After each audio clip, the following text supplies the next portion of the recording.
All right, I'm excited today because when I'm in this chair, I've got some great news for you. And today, of course, we've got all this Mazda news coming, and drum roll, please. The 2021 Mazda 6 is what we're talking about today. Of course, you saw that in the title. So we yesterday had a release on pricing, equipment, got some good things, some okay things, and some things that I feel that you're going to be very disappointed in, but we'll break all those down in just a minute. Before we jump into that, I did want to say that I got some new Mazda merchandise in, 100th anniversary coffee mug, and I don't drink coffee.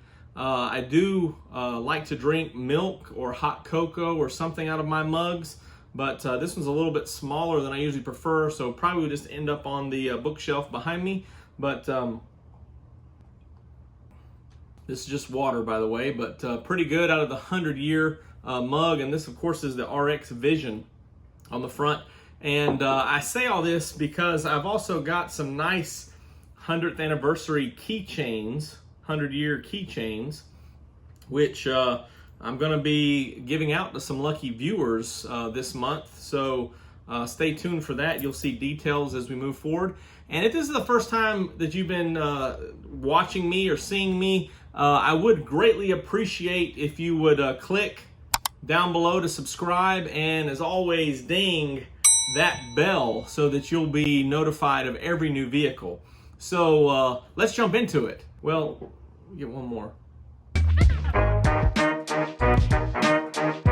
All right, so jumping into the 2021 Mazda 6, let's just cut right to it, shall we? So we know that the Carbon Edition is coming to the Mazda 6, and surprisingly, although not surprisingly when I break it down, but surprisingly, it's going to be one of the higher trim models or one of the higher trims available. So the the Carbon Edition is going to fit right between the Grand Touring Reserve and the Signature. So it's just one notch below the Signature. And the reason for this is because the Grand Touring Reserve is the first model or trim that gets full leather, premium leather seating. And of course, the red leather is a premium leather. So you go from Grand Touring Reserve up to the Carbon Edition with premium red leather with black cross-stitching seats.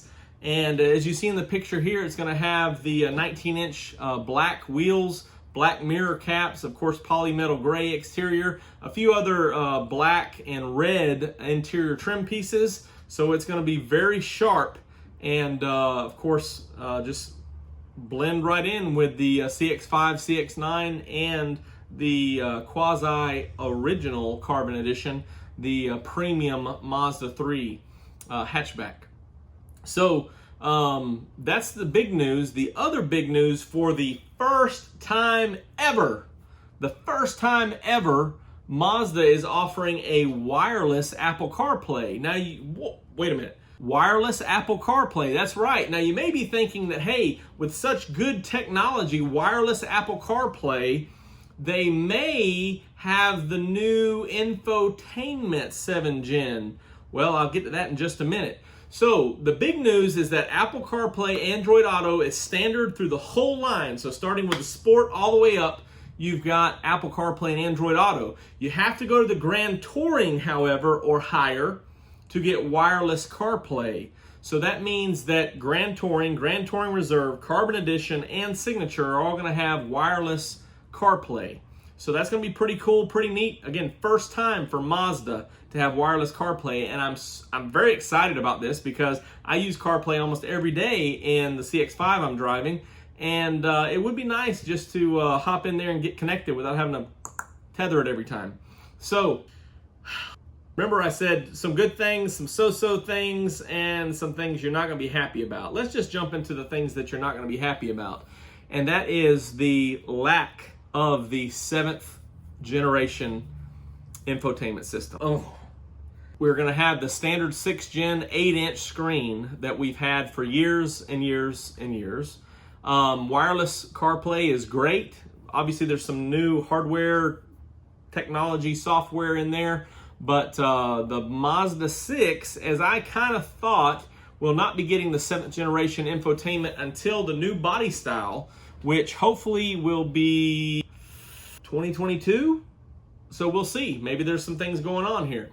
So I think that the Mazda 6 is going to be the next big rollout, 2022. Maybe a CX-9 in the same year, or they could just jump over to a CX-5. But the Mazda 6 will not have the 7th generation infotainment. So you will not have connected services. You will still have, good thing, touchscreen up to 5 miles per hour, whatever that is. So you can still touch on that 8-inch screen. However, what can we do? It's real short and sweet today. Out of water, we do get that carbon edition, which is going to be pretty sweet. And really, other than some of the coloring of the mirror caps, the wheels, things like that, it's pretty much exactly the same equipment as the Grand Touring Reserve, which will be nice vehicle. And it fits in between that Grand Touring Reserve in pricing, and it's actually only $275 more. So maybe the red leather costs a little bit more, or some of the other trim pieces, whatever the case is, but it's going to be really nice. So I'll keep you updated with that. I haven't yet ordered any 2021 Mazda 6s, so they're coming. Actually, the Mazda 6, according to Inside Mazda's new newsroom, they're going to be hitting dealerships by the end of the month. So some lucky dealerships have already been ordering these. I'm sure the Carbon Edition is going to be a later release, though. So that's what I'm going all in on. My first one, hopefully, will be a Carbon Edition. Base pricing on these, starting with the Sport, is $24,325. Not much of a change there moving forward, and you do pick up Apple CarPlay as standard, which we're seeing some of those, and of course, Active Sense, full bore of all those active safety features. So stay tuned for the Mazda 6. If you have any questions or comments, drop them down below. Of course, you can always call or text me at 334-718-0504. Excited to get my new 100th anniversary stuff in, and don't know if I'll actually, if I take this home, I bet the kids will use it, and won't be able to use it at all for me. And I've got another one too, so may land one of them up here after all. But give me a call or text if I can help you out, and let's keep riding this crazy wave of the fall of all the new updates and 2021 news of Mazda. And as things are going, probably have new information for you tomorrow, the next day, or definitely by the end of the week. But stay tuned for the next vehicle, and don't forget to ding that bell so you don't miss out on it. I'll see you on the next one. Have a good one.